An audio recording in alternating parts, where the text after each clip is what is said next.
اگر تم طاقت والے ہو نا، مختار ہو، صاحب منصب ہو، تو بدلہ نہ لو یار، معاف کر دیا کرو. کیونکہ معاف کرنا یہ بڑے لوگوں کا کام ہے، چھوٹے لوگوں کا کام نہیں ہے.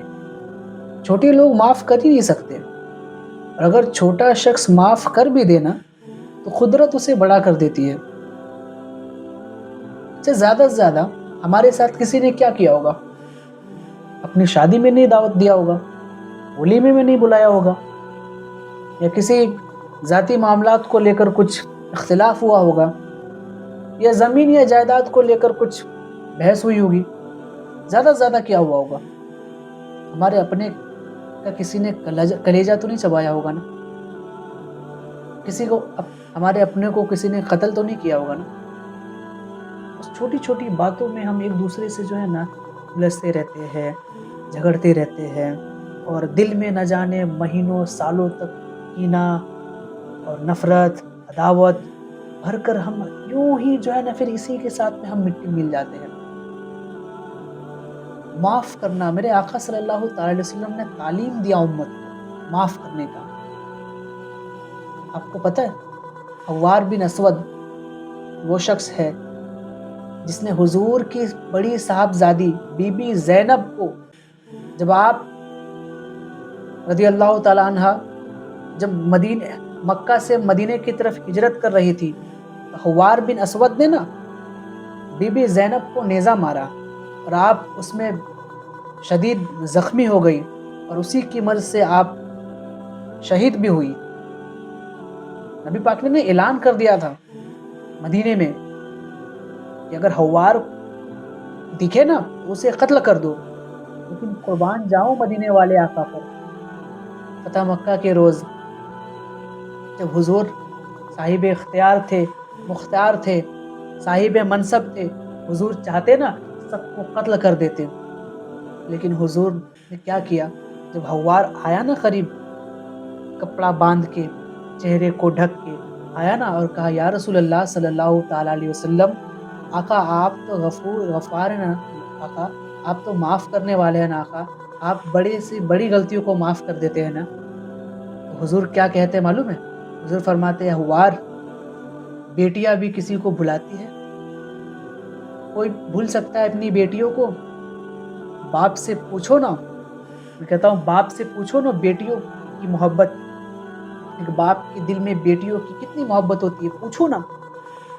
حضور نے نا کہا اے حوار، اگر تو کلمہ پڑھتا ہے تو میں تجھے معاف کر دیتا ہوں. اے حوار، تو اگر کلمہ پڑھ کے مسلمان ہو جاتا ہے تو میں تجھے معاف کر دوں گا.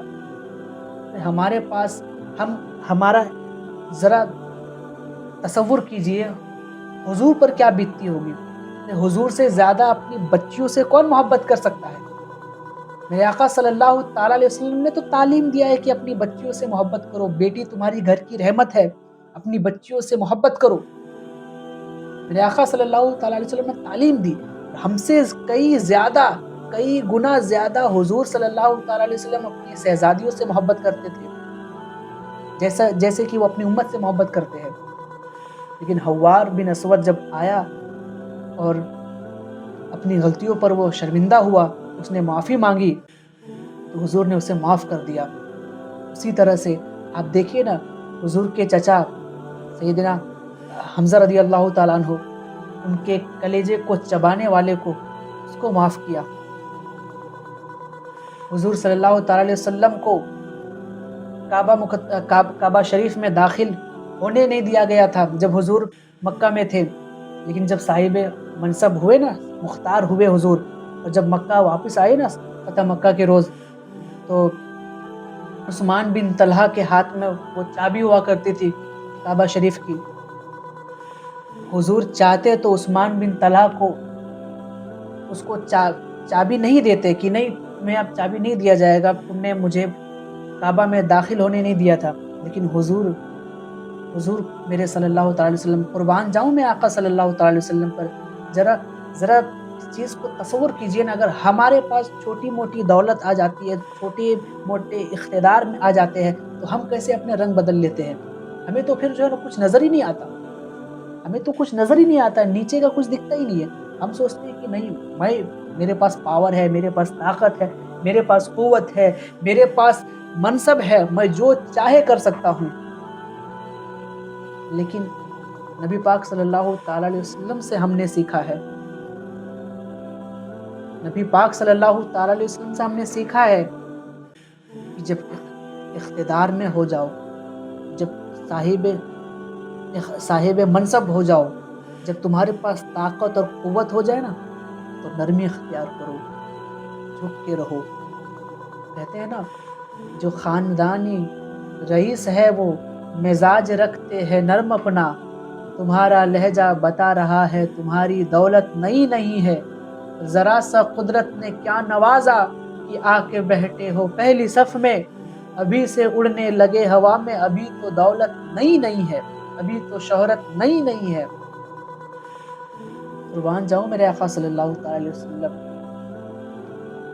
ہمیں سیکھنے کی ضرورت ہے حضور صلی اللہ تعالی علیہ وسلم کی زندگی کہ آپ کی زندگی سے ہر ایک تعلیمات کو لینے کی ضرورت ہے.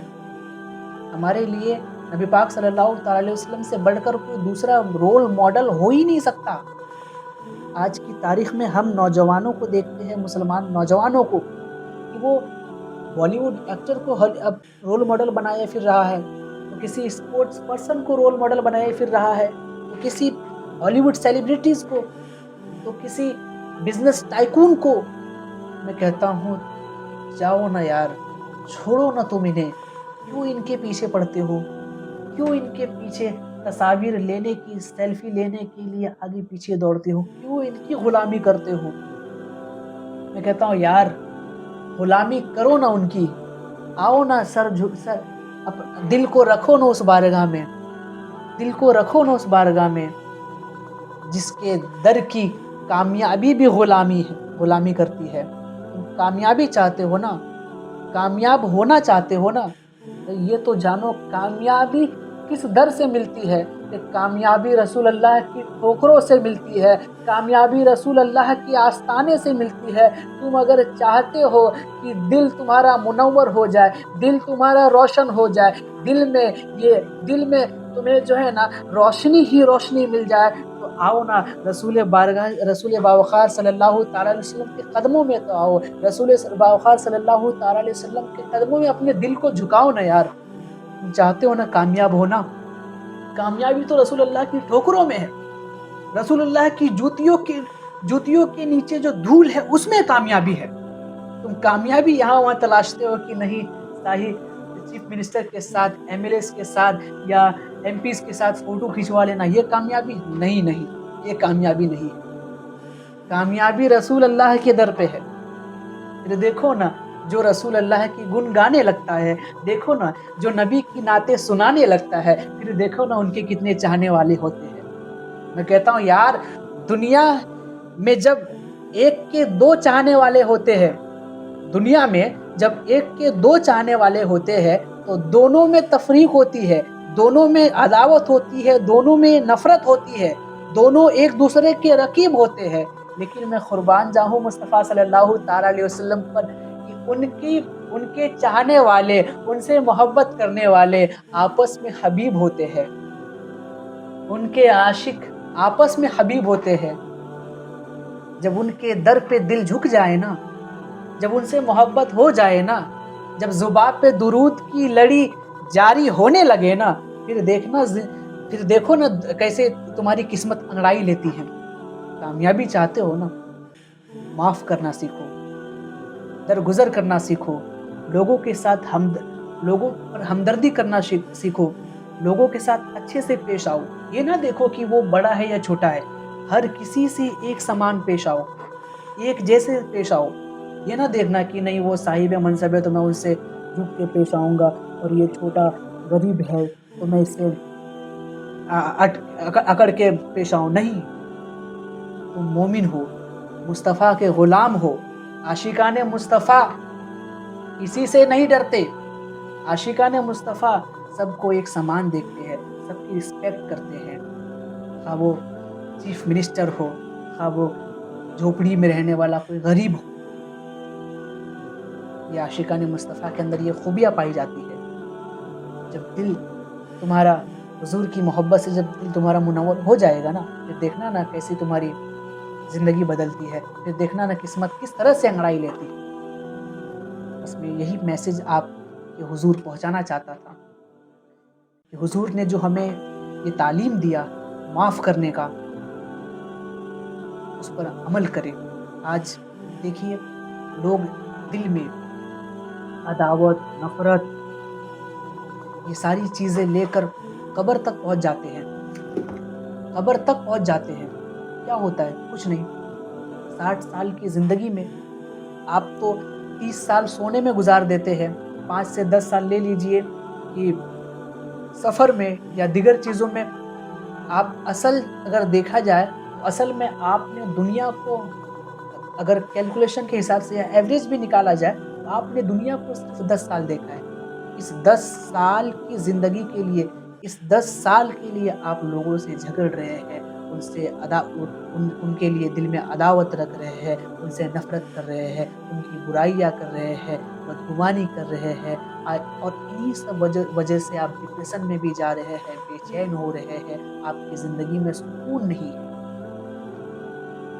یہی سب وجہ ہے۔ تو اگر کامیابی چاہتے ہیں اور اپنی زندگی میں سکون کو میسر کرنا چاہتے ہیں تو حضور صلی اللہ تعالیٰ علیہ وسلم کی تعلیمات پر نظر ڈالیں، حضور صلی اللہ تعالیٰ علیہ وسلم کی زندگی کو پڑھیں، ان کی سیرت کا مطالعہ کریں، تب جا کے آپ ایک کامیاب انسان بنیں گے۔ وآخر الدعوانا ان الحمد للہ رب العالمین۔